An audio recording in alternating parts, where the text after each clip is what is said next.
welcome to We the People. On this special edition, our guest today is an eminent economist, an eminent public intellectual, and of course always an argumentative Indian. He's also a Nobel laureate who's used to grabbing the headlines for one reason or the other. The headline this time should have been about his new book that's just out, The Country of First Boys. Instead, over the past week, we have seen a fierce and healthy public debate in the editorial pages of several prominent newspapers and across television channels after Professor Amartya Sen wrote a piece in the New York Review of Books talking about government interference in educational institutions, not least his experience with Nalanda University.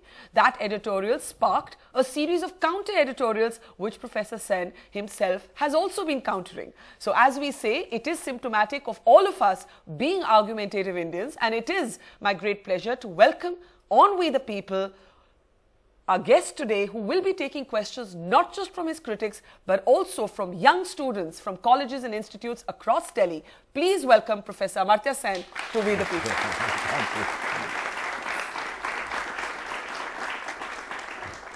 Welcome to the program. Thank you. Did you think at this stage in your life would be a little quieter, that you wouldn't be at the center of so many storms? Does it surprise you that everybody's still debating Amartya Sen? I don't know that they're debating Amartya Sen. They're debating some issues that I tried to raise. Yes. If they were debating Amartya Sen, I would have been rather depressed. But if they're discussing issues that I try to raise, yes, well, that must be a good thing. The issue which is really at the center of all of these conversations is your larger impression that there is not just government interference in educational institutions, but almost an ideological interference in key educational roles. You've had eminent people like Pratap Bhanu Mehta argue back and say, all governments have always interfered in educational institutions. Why have you spoken up only about the Modi government? Well, because first of all, I've spoken up again and again with the previous government as well, whether it be at the center or at the state, like the decimation of Presidency College in Calcutta. So I think there are two things here. To say that there have been interferences before and we didn't protest then, and therefore we mustn't protest now, I think it would be a silly argument. I don't think Pratap is presenting that. Secondly, I think many of us, of course, have protested in the past a number of times, on a number of occasions, state and center. Thirdly, I think the idea is that there's certain types of interferences, like with the National Book Trust, the Indian Council of Cultural Relations, Indian Council of Historical Research, have had a feature where people are placed in positions of office in a political way. I mean, what has used to be a merely inefficient irritation has often ended up becoming a more systematic interference. But you know, even Pratap Bhanu Mehta quotes this, and it's often been debated that in the Arjun Singh years, when he was the Human Resources Development Minister, or Kapil Sibal as HRD Minister, there too there was ideological placement of people that the government believed to have affinity with. It was just more left of centre, now it's more right of centre. The argument being that people like yourselves did not speak up about the politicization of education when it was a different ideology. Why do you say people like us didn't speak up? Many of us are on record of having taken different positions, a strong position against some of these interferences. You know, I think there are two confusions here. Yes. I'm not accusing Pratap, you're summarizing Pratap. Yes. One is that if we haven't done the right thing in the past, we should never do the right thing again. That's a silly argument. Because if we fail to make the right kind of protest, which I'm not accepting we did, but if we had, to say that therefore everything is fine, I think that's not the way to run any government. So give us... Secondly, there are 2 points. The idea that the nature of the government interference that you're seeing under the Hindutva regime does not have a political color of a consistent kind. I mean, Arjun thing, or the examples you're giving. Yes. There were quite a lot of inefficiencies involved in that, certainly. But this whole idea that there is a certain general approach which is being imposed, which you see in all kinds of places, IIMs being told that that these will be direct appointees of the government. and so on. To say that there is no difference between the past and the present isn't right either. But my point is, if we had failed miserably to have protested before, that is not an argument for not protesting now. You have even suggested, Professor Sen, that there is that one of the reasons you stood up on the Nalanda University issue, though the government may well have preferred that you skulked out in silence, that's what you said to the Indian Express, is because you did not want a Hindutva ideologue to be put in a position of authority in Nalanda. Was that fear exaggerated or misplaced, given that the person who's going to take over in your role is somebody who can hardly be described as that? He's, Well, the question is how to ensure that he would come to that position. I'm intimated that the government would not like me to continue. I think it's very unfortunate that in the present debate, perhaps because of the headline of the paper that first reported that in this occasion, yes, they were mentioning I was ousted. But this is not the issue. I was ousted in January. Yes. And that's not the issue. The issue is what's the replacement. So the argument that as soon as it became clear to me that even if the board had unanimously wanted me to stay on, so I said stop the fight, because even if I succeed, even if they agree to my being Chancellor, I would never have the power, the effectiveness as a Chancellor. I know, but why have you... And therefore, I'm answering your question, in fact, and you may not think that, but I am. And therefore, we have to get someone who the government will accept and will see that given the amount of furor that took place, there was a lot of mud thrown at me, and yes, they're going to be there. That was inevitable in social media. Some of the ones like that, I should be killed limb by limb, seems a little bit exaggerated as a resolve in the political arena, but I expected that. On the other hand, you read these threats? Editorial and counter-editorial. Absolutely every editorial that was published was critical of the government in this occasion. I don't know, there might have been in Pioneer, which I hadn't read, but the issue was therefore to make it into a discussable question. I'm proud of being a citizen of a democracy. It's a lot of problem with that. Right now I'm suffering from the problem that the passport, my old expired one, which shows that I live in England, I have right to live in England, I left behind in Shantiniketan, and somebody is trying to fetch it. I cannot enter England without it, even though I've been Master of a college, I may be a companion of honor of the Queen. Nevertheless, I cannot because I hold an Indian passport. Now, the reason for doing it is because I'm proud of being a citizen of a democracy. Now, in democracy, if you want to get something done, how do you do it? Now, some people advise the government. I had a debate with Tavleen Singh, who said, well, I've never been an advisor of any government whatsoever. As a citizen of a democracy, when it comes to India, I place it in the public media. So I raised this issue because in democracy, the way to make a change is through public discussion. Okay. So you're asking me, you of all people, meant to be an anchor of the media for India, asking me why did I make it a public issue? No, I didn't ask you that. I was asking you, there is one issue which is about government interference, governments wanting their own people. But I read you saying that if I hadn't stood up, they may have placed a Hindutva ideologue in a key role in Nalanda. So I am wondering why you're seeing an ideological connection as opposed to just government interference. That's a government mess. Yes. Yeah. Well, because if there were a number of things happening at about the same time. National Book Trust happened a bit later, but there were things like Indian Council of Cultural Relations, Indian Council of Historical Research. We know that the head of the Indian Council of Historical Research believed that the caste system was in many ways a pretty good thing. We know the Indian Council of Cultural Relations even has quoted that Mr. Modi is a bigger figure in some ways than Mahatma Gandhi, and that Mr. Modi may well be reincarnation of God. I felt almost begin a court case saying that in order for God to be reincarnated, he had to die. And that seemed to me a blasphemous thing to say. And as a Hindu, my God, I protest against it. I could have. So I think there are things happening. We don't live in a world that consists of Nalanda in its 17 square miles area. Okay, let's start taking questions. Anupriya, please stand and ask your question. Yes. So my question was that had you expected interference from the government, or was this interference already there? And either way, do you think that by withdrawing your position as Chancellor, you stood up against this interference, and did you show it as resistance to it, or did you just avoid that entire scene and it could have been handled in a better way? I did not actually. There's Nalanda had so far proceeded up to that point on an all-party agreement. And in fact, when a book edited by Wendy Doniger, whose book Hindu was pulped on the charge, I mean, we live in a world where other things are happening, even outside Nalanda, and we can watch them.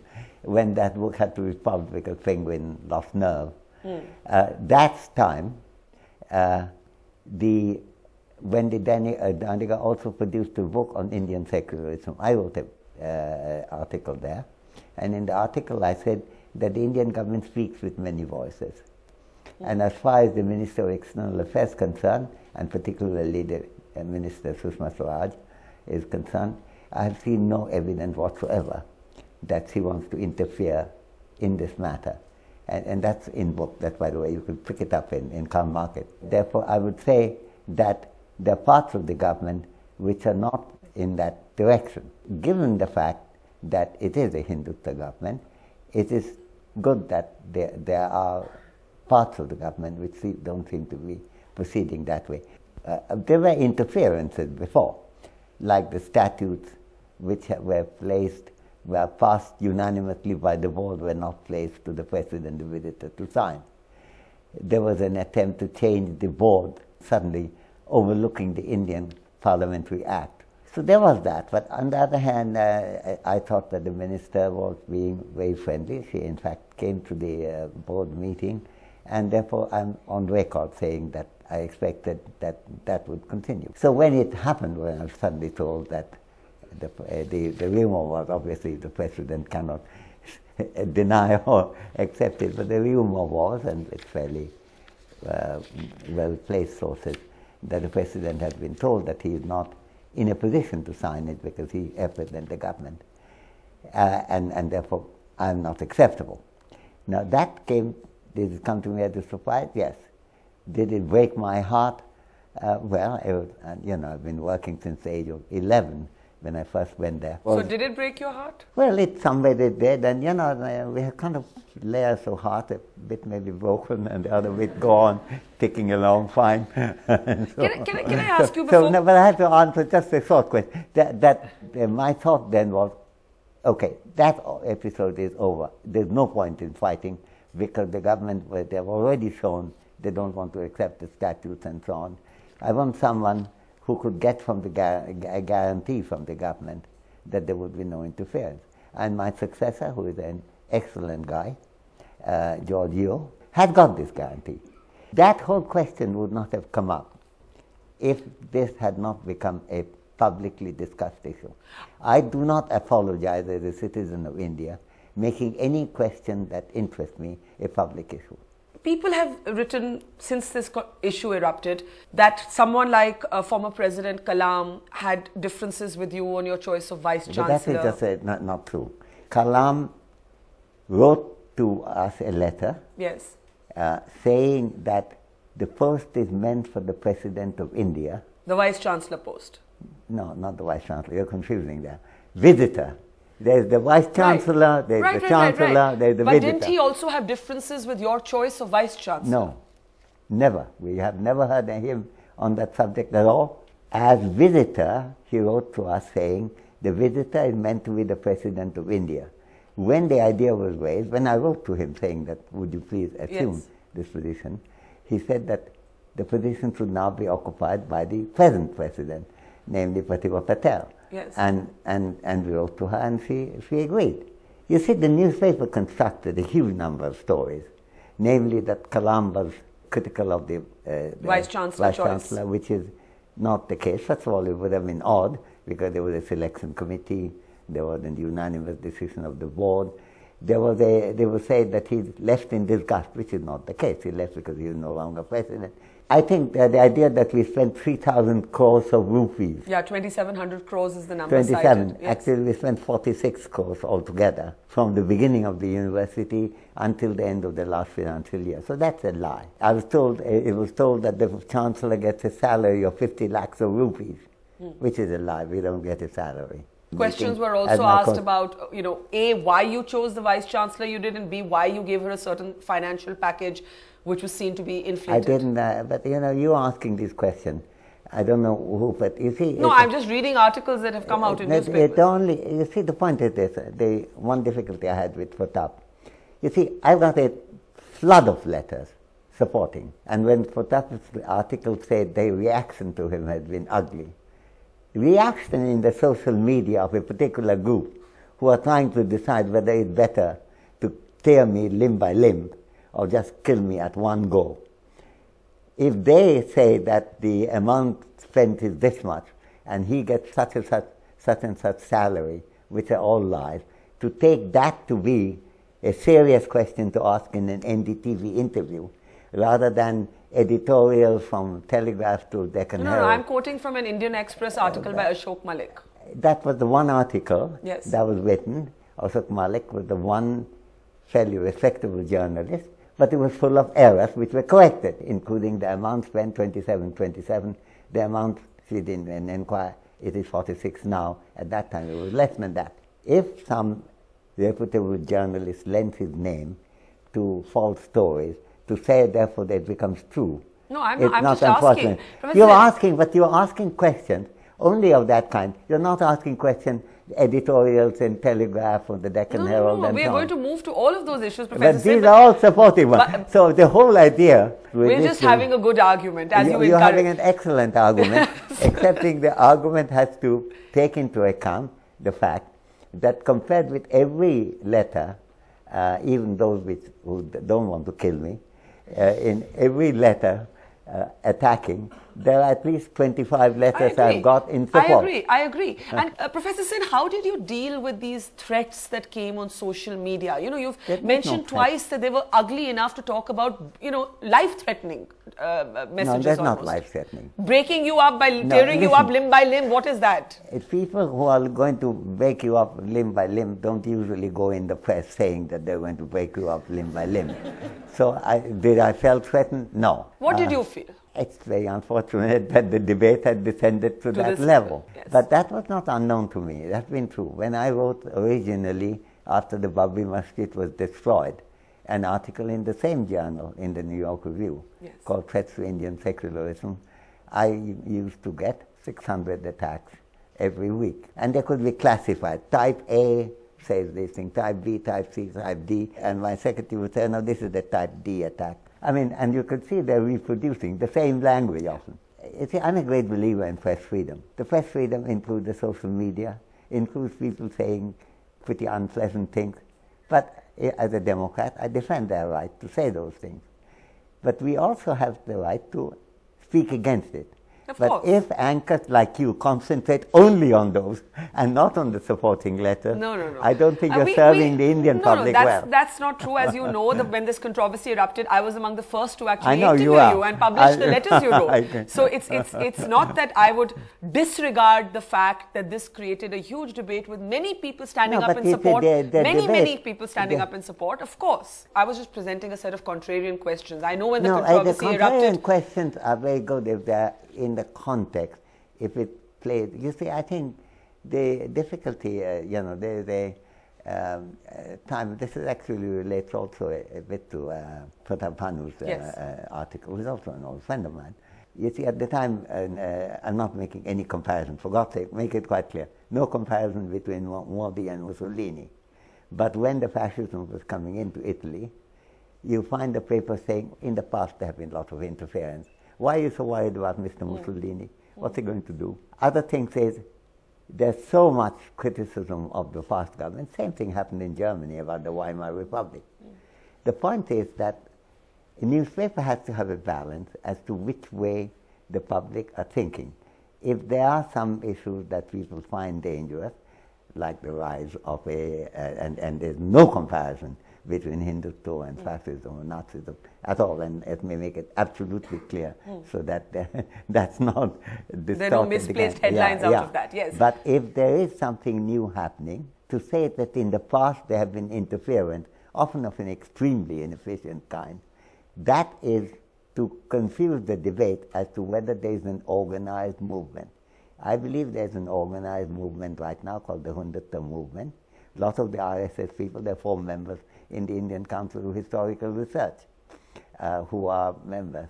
The editor of the director of the National Book Ton is a former editor of Panchajanna, which is an RSS mouthpiece. If you don't see any pattern in that, and saying what's the problem? It's, no, a lot of us have been bringing up these you're issues. not saying it, but I think a lot of people read the Potampano article in that language.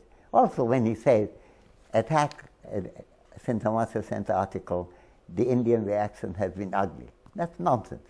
25 out of 26 articles were in support. Were support. Agreed. So there was not ugly. It was a small group of ugliness, but they could make themselves heard. Small and noisy. And there is a lot to be learned from how fascism came in Italy. There's a famous story. Am I allowed to tell a story? Yeah, okay. There's a famous story when a fascist recruiter is trying to ask someone, saying, why don't you join fascist party? It's a great party. And he said, no, I can't join fascist party. Your arguments are excellent, but I can't, because I'm a socialist. My father was a socialist. My grandfather was a socialist. I can't join fascist party.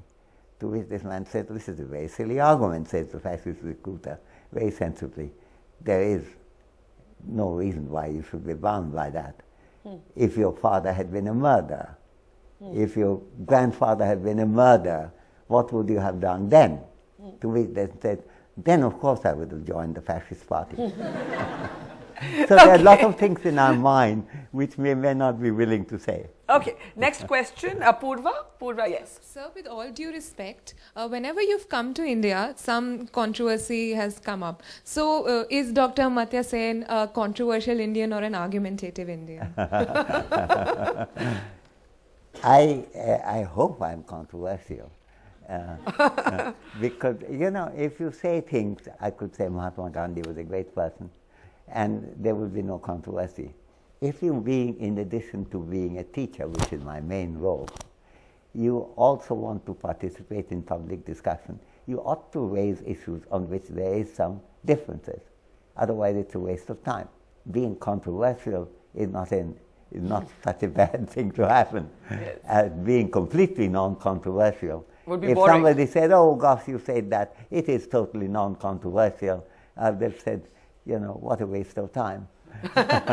It's boring to be non-controversial. Okay, Venkat Raman. My question to you is that you've always been a bit apprehensive about Modi's administration in the past, but given the fact that we have been doing pretty well in the last 12 months in terms of macroeconomic parameters and business sentiment in general, how do you rate the current central government's performance under the leadership of Mr. Modi? I wish I could say that I rated very high, because in many ways, I thought that there could be better things happening.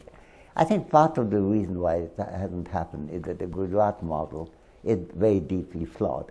It's one of the worst traits about immunization, way below Bihar.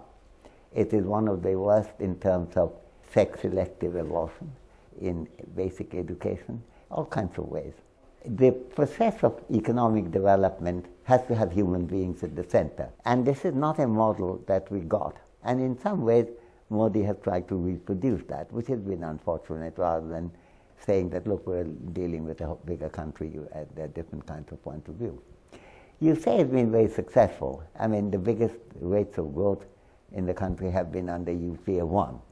The comparison is between UPA 1 and UPA 2. And the last couple of years, the numbers dropped a bit. And since then, they've got up a bit. And since the Chinese have dropped, and since the oil prices have fallen, India looks, relatively speaking, pretty good. And it's wonderful. We should celebrate that fact. But it's not something that could be seen as a greatly, heavily earned economic record. And the problem remains, because there have been budget cuts, even for Sarva Shikha Abhiyan, midday meals. to say that we are giving the money to the state. It doesn't quite do it. When the Finance Commission said states should have more money, it isn't to pick up the things that the center refuses to do. It was because the states could take new initiatives. That's not happened. So I think if we see money being cut for those things which need most expansion, that's not progress. Okay. So how do I rate it? Unfortunately, not that well. But let's take a question here. Revati? Yeah. Sir, you're a great proponent of Sanskrit, but in today's day and age, how relevant is it to know Sanskrit? Like, wouldn't I be better equipped to know German or French or something regarding And that is, of course, the whole debate with Smriti Irani's decision. And how do you see that entire question? Well, there I'm afraid I would be seen as a renegade. I think Sanskrit is very important. Sanskrit was my second language before English. Mainly because my English was so dreadful. I went to We don't believe that. No, it's true. And people are also concerned about English. I went to a Bengali medium school. I did all my studies in Bengali. My grandfather was a Sanskritist. I had to, from the age of 3, I've been doing Sanskrit. Panini changed my understanding of the world. It still does. My belief that ultimately all knowledge is systematic classification is a Panini thought. My understanding of the Vedas, this enormous story, the big forces of nature, are there some godling controlling them, or is there one Godhead altogether? And then, I think in book 10, this agnostic thing, maybe there isn't anyone there. All this is in Vedas. Make one shake you up. Then there are also such things as the lament of the gambler. The gambler says, I know that gambling is wrong, but whenever it happens, I go out, end up there. I know it's terrible. My wife pushes me away. My mother-in-law does not like me, expressing that kind of thought. And still I go. Why do I go? These are kind of behavior, what actually the Greeks would call us about the same time. Is this the one? Crazy. All kinds of ways you get an understanding of India's past, and it's a very big part of the Indian Would you past. support it being compulsory as a third No, language? listen, there is a practical problem. People have to do mother tongue, Hindi, English. So Sanskrit becomes its fourth. Yeah. So I think making compulsory would be too much. Now, given the fact that the question, what was it? That wouldn't I be better served doing German or French? Well, I don't know about German and French. Certainly English would be a very important thing to do. I don't know that many businesses are conducted in German right now. Maybe in Europe, maybe in Greece they will do it in Germany. Okay, let's take Yogendra Yadav's question. Yogendra Yadav, we can bring up his question. Sir, how do you see the future of secularism? On the one hand, we have a government, a regime, which is out and out majoritarian. On the other hand, we have secularists who use blatant vote bank politics of using minorities as hostage. On the one hand, we have those who want to celebrate anything to do with India, right or wrong. On the other, we have modern people who know nothing about our traditions, nothing about our culture. I don't think we have to reinvent secularism, Yogendra, because I think we have had a long tradition of secular thinking, and it's not just something that happened at the time of independence. Secularism present even in Bhagavad Gita. I think there's a long history now. The fact that in politics secularism has been used for vote bank, very regrettable. The fact that there is out and out attack on it is also very regrettable. I think what Yogendra is saying is, do we need a different idiom? Because the traditional secularists are deracinated. But I don't know what you mean by traditional secularism. To me, secularism is like Mahatma Gandhi, having evening prayers every day, and at the same time insisting that Congress remains completely above any religious differences. Now, I think we are inheritors of that thought, of de Gaulle, of so many others in making up. We don't have to invent anything. We have to make sure that those who try to use secularism or anti-secularism as vote bank politics do not get rewarded. That does require standing up for old values rather than creating new values. We have these values. That's interesting. Okay, Surjit, your old friend Surjit Bhalla Yes. has a question for you. I have questions pertaining to socio-economic policies in India over the last 65 years. The first policy pertains to the education policy that was pursued by Nehru. So do you think, in hindsight, the expansion of higher education at the expense of primary and secondary education, the path followed by most other developing countries, was correct? In other words, did we make a mistake in not expanding primary and secondary education in the 1950s and 60s? Sujit, 1970, I gave an article, gave a lecture which was widely reproduced called "Crisis in Indian Education," and I argued exactly that, namely, we're overspending, relatively speaking, on higher education, and vastly underspending on primary education. And the riots had started even earlier than 1970, and I think Nehru had many great things, including people don't appreciate that things like IITs were his creation. Yeah. And yet, I don't think he actually resonated on basic education, on elementary education. And in fact, Mahatma Gandhi, who also I think made a mistake in thinking basic education, he had an argument with Tagore on that. So I think the Congress's policy of education was dreadfully wrong. But where the only thing I'd object to on that Sujit is to say in hindsight. It's not the hindsight. That was I was writing about in 1950s, 1960s. When I got the Nobel, the Statesman was kind enough to republish some of them grumbling about. Indeed, somebody in 70s, already in 70s, saying, "You're saying the same thing again and again. Do not worry about repeating yourself." What was I repeating? That we're ignoring primary education.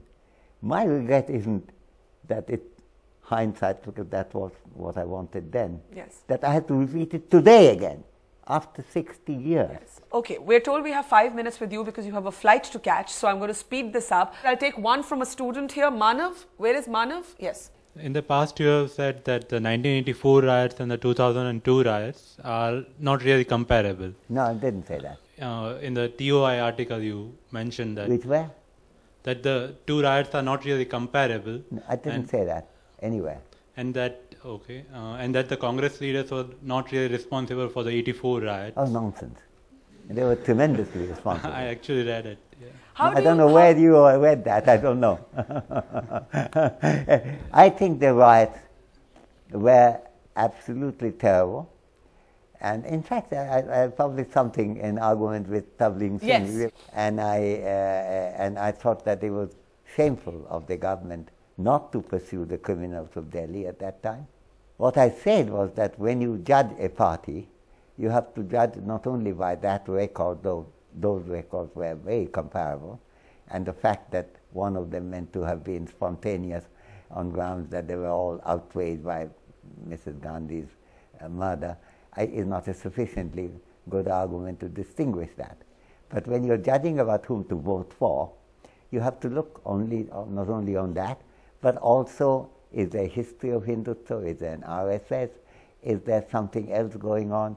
Is Mr. Modi, as a pracharak of RSS all his life, is he able to provide a right kind of leadership, and so on? That came up in the election, never the distinction between the two. As a matter of fact, I didn't say in Tavlin thing, I didn't vote for Rajiv Gandhi either. I was a minority in not voting for it.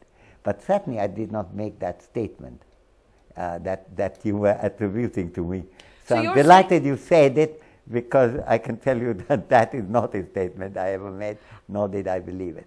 So you're saying that while 84 and 2002 were both abhorrent, you see Narendra Modi differently from Rajiv Gandhi because of the history of his RSS Look, I don't, background. I haven't voted for Rajiv Gandhi. Yeah. And, and Rajiv Gandhi wasn't standing for election last year, as far as I am aware.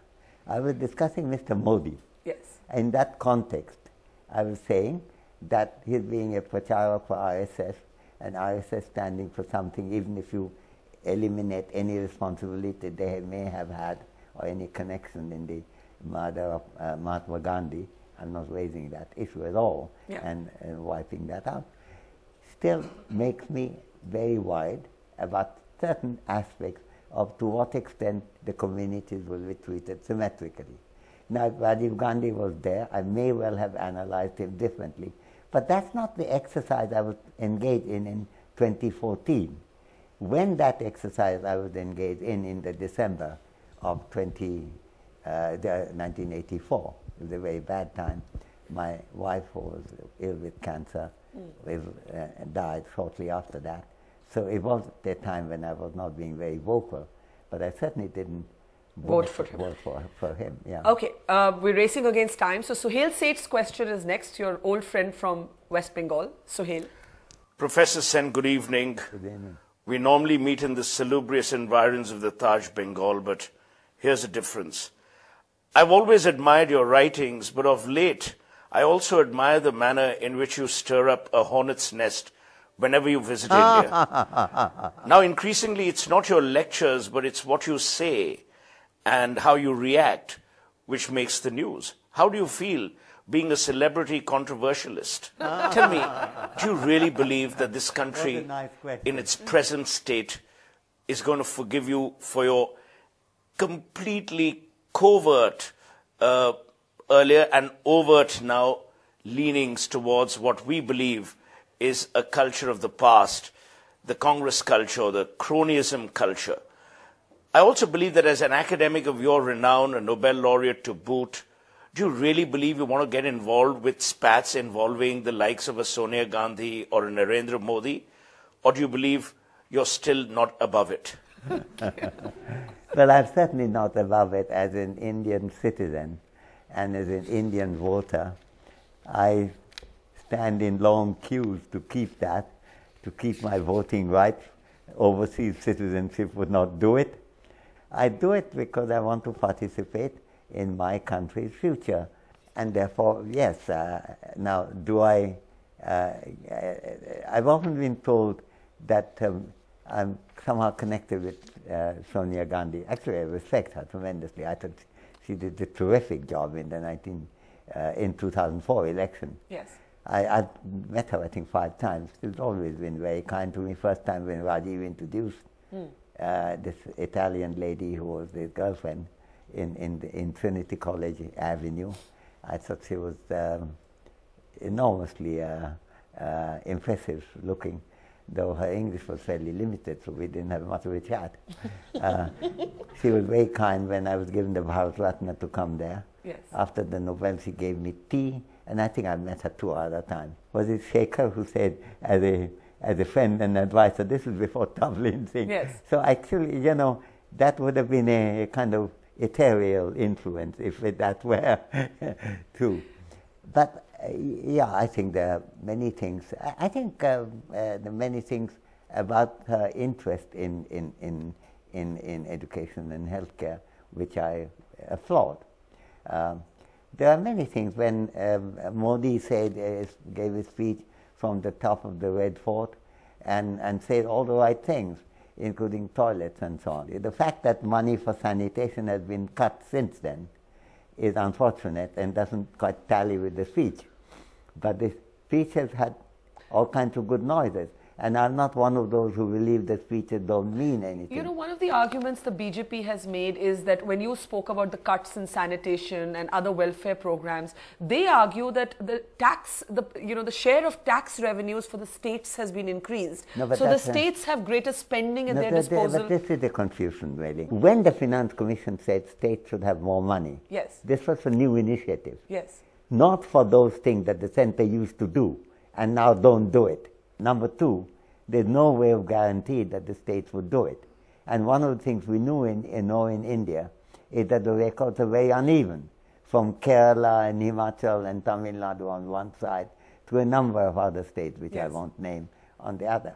So I think this whole idea, the center has no responsibility, somehow we give the money to the state and we cut down these things, that is not an appropriate argument. That may be a way of presenting the budget, but it is not a very good way of either being fair to the Finance Commission or saying that the money has not been cut, because it has been cut. What about programs like Jan Dhan or skill, you know? Taking everything into account, India spends incredibly little on public services.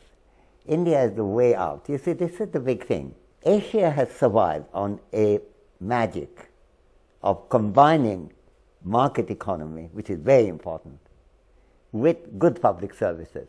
Yes. Began in Japan after Meiji Restoration 1868. Yes. When Hideyoshi being one of them asking, why is it that Americans are more productive than we are?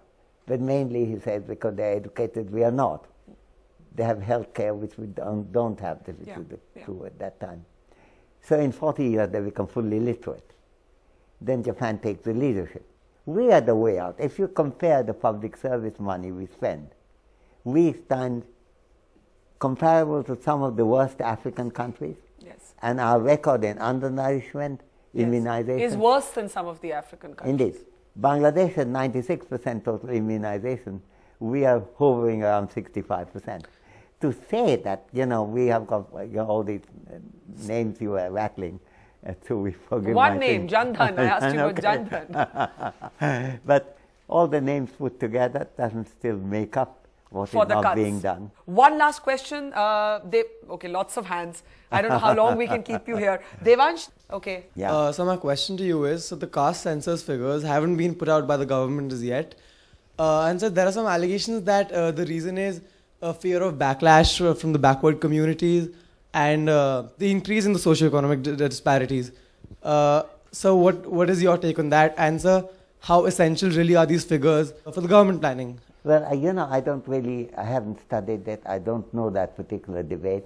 I saw yesterday that from Niti Yoga, I think Panagaria will be heading a panel to study it. In charge of that. I hope that he makes a good job of that. I don't really know. You know, I'm always very flattered when people assume that I know a lot more than I do. In this case, I cannot actually. When you find out, let me know. Okay, last question from industrialist Sunil Alag. Yeah, I just want to ask one question, because you seem to highlight on every occasion that no economic growth is possible without it being broad-based, and it must go down to the poorest person. And nobody can argue against that. But what I want to ask you is that I've never seen you highlight what are the trade-offs that are required at the margin to achieve this. For instance, if you need to set up a cement factory, you need to set up a steel factory to build roads, to build houses, it all appears to be in your mind pro-capitalist. And I seem to think that you're probably aware of it, but I've never seen you highlight it, and I fear perhaps that we all need to see what you think about this. Well, that's a good question. I've never used the word capitalist or pro-capitalist in that context at all, in fact. I don't think there is a trade-off, really. Because if you're setting up a cement factory, you still want to have people to produce things according to specification, quality control, and so on. For that, you need literacy to be able to count. I think if the Chinese can maintain a much higher level of growth for decades in a way that we came under UPA 1 and then collapsed there, but not quite collapsed, but came down. I think one of the big differences is that the Chinese have a literate and basically healthy labor force, which you see in longevity, mortality rate. India is the first country which is trying to become an industrial giant with an unhealthy, uneducated labor force. It has not been done before, cannot be done now, and there isn't any trade-off in that. And to say pro-capitalist is, I think, a mistake, because this is not a case. You see, the big influence in my life in terms of thinking is Adam Smith. Yes. And in that context, there are a lot of things which are in the interest of the business is in the interest of the people as well, and this is one of them. And there's no contradiction there. There may be some subject when there are, when it comes tax rate, etc., but not generally. The whole idea of education and healthcare, the big thing about the lesson of Asian experience is that market economy and good public services happens to be pro-poor, because these are the people who suffer most from not having public health care can go very well together. That's my point. Okay, Professor Sen has a flight to catch. We have 30 seconds on the show, so 10 seconds for your last question. Professor, you've strongly advocated and made a very strong case for increasing public spending. Isn't cutting down on the leakages more important than actually increasing the amount of public spending? Isn't delivery more important than the percentage? I think both are very important. Even with leakages, if we spend about 1% of GDP on government health care, and China spends 3%, and Thailand spends more, and so on, then leakage or not, we are not doing it. Now, on top of that, that 1% may end up being only 0.5% because of leakages. So I think one of the things, and I'm very glad you asked the question, it's a good question to end in, since Advarka keeps saying I have a flight to catch. I keep getting told that I have to release you. Everyone would have gone away saying, what did you learn that Sen had a flight to catch? So it's very unfortunate to say, is this good, is this better, is this more important than the other? If there are many defects, you have to approach them together. It's not like saying, is vitamin more important than having protein? You have to have both, actually. So I would say leakages, yes, enormous problem. And overall allocation being very skimpy, not understanding the role of public health care. And since the question Mr. Jain raised about pro-capitalist comes in, Adam Smith is thought to be the person who taught the world about how the market economy works. And where he says, we want economic, good political economy for 2 reasons. It increases the income of the individuals, and 2, because it increases the income of, as he put it, state or the Commonwealth. So they can provide the public services which the state alone can provide. That's the thing to recognize. I will, on this note, have to say goodbye to you. Okay. Otherwise, you will really miss this flight. Okay. Thank you, Professor Sen. Thank you very much. It is always a pleasure to have you on the program, and we always walk away from learning something and also having something to think about. Okay. And I think here's to more arguments, because what's the fun of life without that? Let's say thank you to Professor Sen.